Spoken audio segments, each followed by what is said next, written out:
I hope you feel special, because I'm actually wearing makeup for you. First of all, I hope you're proud of me for uploading 2 days kind of in a row.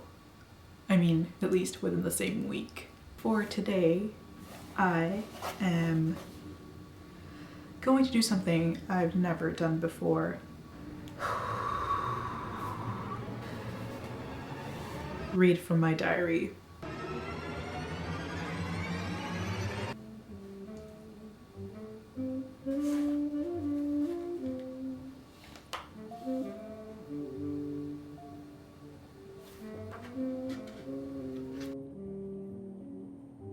I hope you really feel special. Over the years, I've accumulated quite a few diaries. I've been writing in little journal things since I was maybe 10. Yeah, I think that's when I got my first diary, when I was 10. This is from one of my more recent diaries, which I got from my best friend, and it says, "Escape the ordinary." I didn't sleep much yesterday because I was editing the last video. I went to bed at 5. Don't tell my parents. This is what I wrote in this diary. Just as a bit of a introduction. I love writing in a diary, but the principle of it is a little flawed, isn't it?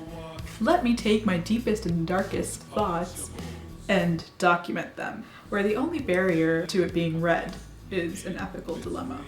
Should I read Mother's diary or not? Okay, so this is a diary that my grandfather gave me when my grandparents used to live here with us in Toronto. So this pretty much documents my entire 4th year of my undergrad. Yesterday night, I had a dream. Didi, my sister, and I had machine guns.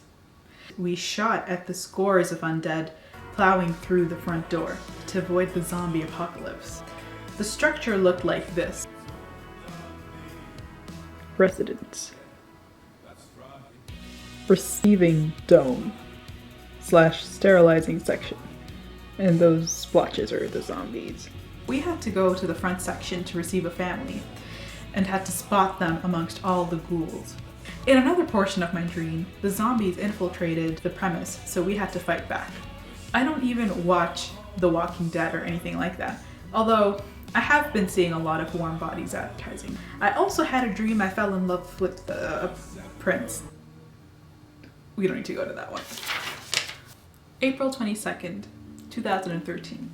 So this is when my summer has officially started. I've finished all my classes and I should be graduating within a couple months.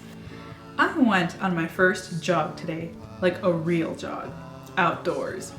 It's something I haven't done since I had my gym class in 2005 or 7. 5. I began with a sprint with my leather satchel strapped around my neck. And though the string dug into my neck slightly, I looked at it as an exercise in character building. I saw a young guy walk in my direction, so I did what any overweight girl would do, beeline for the nearest turn. Unfortunately, this turn was by the garbage dump behind building 34, or whatever building lives in. Fortunately, the seclusion and isolation granted by a smelly area allowed me to slow into a panting saunter and fix my socks as well. I turned again and went in the opposite direction. I can't read my writing. Rewound? I passed by a dog walker, well, a lady walking her mutt, a car, and eventually an old guy in a puffy baller jacket, a toothpick in his mouth, and white gloves.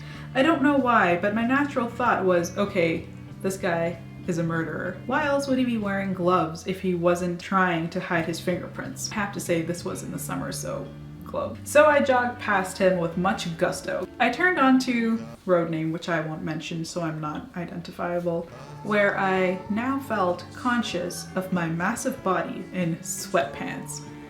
So I walked until I reached an intersection which might give away my address, which I won't name. There were some people at the bus stop, so I began jogging. I should mention at this point, my throat felt dry, my lungs burnt, my mouth was probably foaming, while my nose whistled.